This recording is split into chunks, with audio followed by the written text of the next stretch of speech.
Okay, here we go. That's all right. This is Ixil Dante coming to you with a critique of Game of Thrones, Season 8, Episode 5. Episode 5 is where Daenerys Targaryen and her friends finally arrive at the capital of the Seven Kingdoms, King's Landing. Now, here's a few things we've got. There's a lot of problems. The writing has dropped since George R. R. Martin got out of the show. That was the end of season 5. Sorry, 6. Season 7, I did not like at all. I only watched because I was forced to by friends saying you've got to watch it so we can talk about season 8 with you. And the drop in the writing is noticeable. Okay. The acting's become very wooden. There's scenes where people deliver lines that should. Theon turns to his sister and they're parting. They're both going on dangerous missions, and he says to her, "What is dead will never die," and she says, "What is dead is never die," and that's about the standard of the writing. And when Daenerys finds out from Jon Snow down in the crypt that he is actually a claimant to the throne, he's also a Targaryen. She stops and says, "Oh, but that means you've got a better claim on the throne than me." And he goes, no reply. And you're waiting for a da-da-da sound effect, but nothing. Suddenly a servant runs in. "Oh, we're being attacked." And they race up to the battlements. And then they look long and hard at each other, meaningfully, and they both go in different directions. And that's it. There's all these signalling, messaging. Whew. So the acting's wooden. The acting, the script is bad. The actors can't do much with it. It's dead. Production quality, great as usual. The set design, the CG, everything's fantastic. You would think it was. There's a lot of God shots. You see a shot of the undead attacking somewhere, and there's thousands of them. You see the people attacking King's Landing. There's thousands. It's brilliant. I couldn't fault it. It was excellent. But the writing has really let it down. Really, it's like Australian movies in the 1970s. They had brilliant scenery, and the acting wasn't bad, but the writing and the direction was great, but the writing was pedestrian. And this is very similar. Now there are 7 points I'd like to focus on to show you what's wrong with this episode, episode 5 of season 8. Hollywood took over the writing of the show from George R. R. Martin, and it shows. There's a few things Hollywood hate, and one is virgins.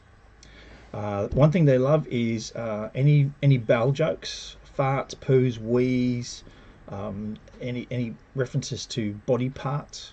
They love that. It's like Beavis and Butthead are taking over the writing.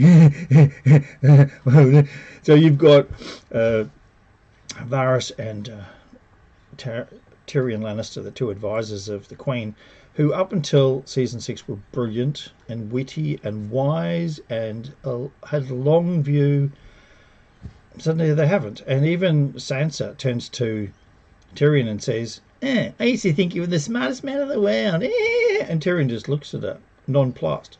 He's got nothing to say. And someone else says to him, like, "Aye, no more snide remarks." And I'm thinking, It was like watching The Breakfast Club. You've got all these truants, and they're arguing over when they get out of jail. Okay, so they hate virgins. So the two virgins have to be nailed in this season. Hollywood hates virgins. Of course, the big money spinners are American Pie, Revenge of the Nerds, all these movies where, I'm a virgin, 40-year-old virgin. They even made a movie about that, yes. So two virgins are Arya Stark and Brianna of Tarth. Well, show's almost over. We've got to stop them being virgins. They're a bad example.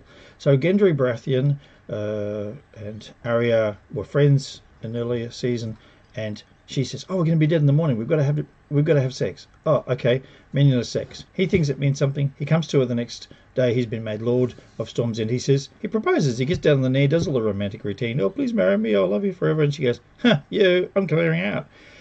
And she does. So Brianna of Tarth somehow finds herself in bed with Jaime Lannister. That's not what the audience wanted. They wanted to run off with Torfund, who the wildling, and when she doesn't, he gets the wind up and he says, "Well, I'm going north," and takes off. So she jumps in the bed with Jaime Lannister for no real reason. It's more sex than love. And they wake up the next morning and he says, "Oh, I'm splitting."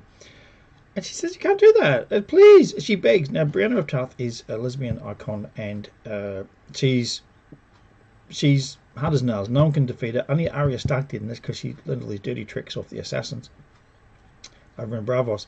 But she beat her, but no man has ever beaten her. So here she's begging, "Please, Jaime, don't leave me," like an abandoned wife. And she starts crying. Brienne of Tarth crying. It's like, and he turns to her, and this shows the level of script. He says, "My sister's bad, and I'm bad too."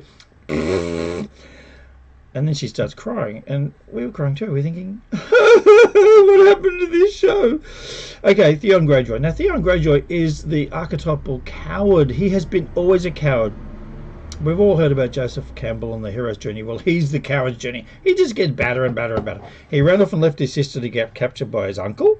He got captured by Ramsay Bolton, and then when his sister came to rescue him, he was too cowardly to go with her and stayed in his cage with the dogs.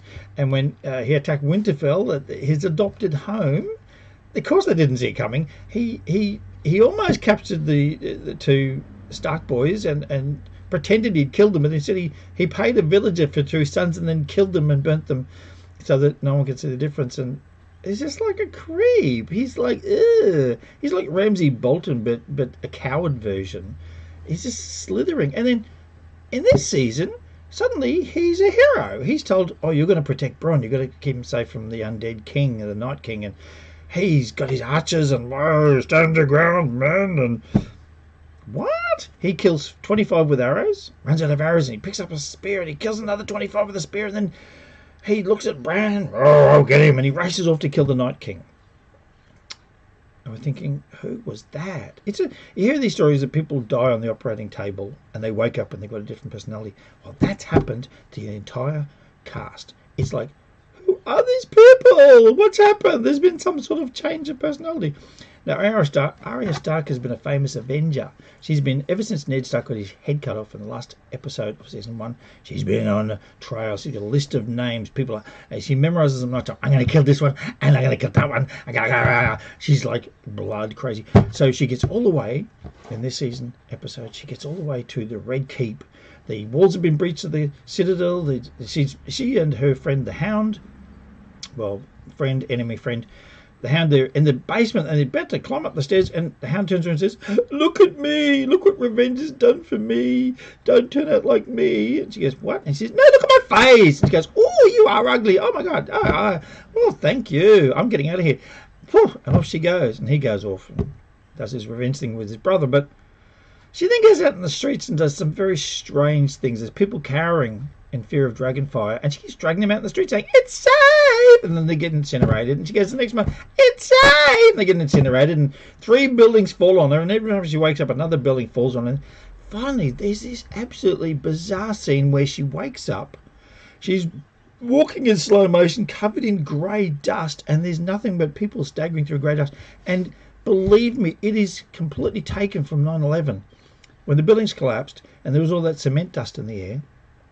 Now, they didn't use cement dust when they built King's Landing, but apparently they did this time. She's coughing and spitting, and it was a take on 9/11, this ash cloud they were walking through. And I thought, who on earth wrote this?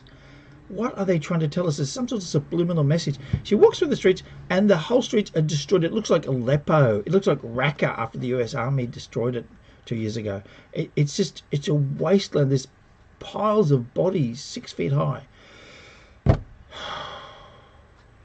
She disappears. She goes home. Varys versus Tyrion Lannister. They're telling all these wee jokes, short man jokes, dwarf jokes, eunuch jokes. It's like, it's not funny. It's not. Stop it. These are the 2 top advisors, and they're acting like Beavis and Butthead, like a pair of knuckleheads. It's like the 2 Stooges. Okay, Melisandre, she's the Red Witch.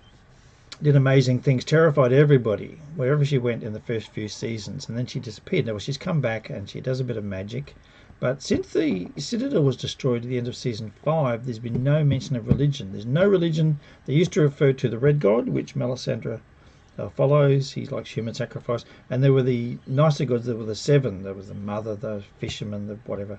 And people used to invoke them all the time, but they've been completely dropped from season 7 and 8. There's no mention of religion. She turns up, and instead of, no one refers to her as the Red Witch. She wears a red cape, but they don't call her the Red Witch. She's just called Melisandre. And she does a few magic acts. She lights the pit, and she lights the Dothraki swords, and they race off to oblivion or are killed. But how does she do it? Oh, it's just a conjuring trick. It's a party trick, you know. It's just. Whew. So another sign this is a Hollywood movie. They hate virgins, they love poo jokes, and they hate religion. Any mention of any gods at all. So there's no 2 seasons, no mention of God. So there's no morals, there's no scruples to any of the characters. They just do things because, oh, I just do that. I'm bad. Okay. So Missandre, she's this is point 7, and it's crucial. Missandre is the slave girl who advises Daenerys, and is also the secret lover of the commander of the Unsullied. And Cersei takes her to the battlements, and in front of them cuts her head off. Why? She's provoking them. I dare you, come and get me. Well, they do. But they've got this bloodlust up. Now, Daenerys has been saying forever that she's the breaker of chains, she frees slaves, she's not a tyrant, she topples tyrants. Well, she turns out to be the worst tyrant in history. She's a copy of her father. She did what her father planned to do but never was able to do. She destroys King's Landing. Now, Tyrion, the dwarf, is the only rational person left by this stage of the show, and he says, look, we'll cut a deal. Once the walls breach, and we'll get the Lannister army to surrender, and we'll ring the bells, and the war's over, and you become Queen of the Seven Kingdoms. Happy ever after. No. She sits on a dragon waiting for the bells to toll and the army to surrender. Then she begins her attack. Then she starts flying up and down the dragon, deliberately killing all the women and children, targeting the women and children. It's like the bombing of the German cities during World War II, when they killed millions of innocents there. Their goal was to kill the innocents, but they burned up the army, which there was no logic, there was no strategic, political, economic, or tactical sense to the dragon flying up and down all day, massacring the entire population of the capital city. Now, the whole goal, you take the capital, you take the Seven Kingdoms. How are you going to rule the Seven Kingdoms without a capital? You've just destroyed what even Jaime Lannister said, oh, there's probably 1 million people there, but we don't like them and they don't like us. 1 million people? She's just dehoused 1 million people. So the city looks like, as I said, it looks like Aleppo, it looks like Raqqa, it looks like Mosul. What is this? Someone's sending us a message. Someone's using contemporary norms and they're putting it back into this show.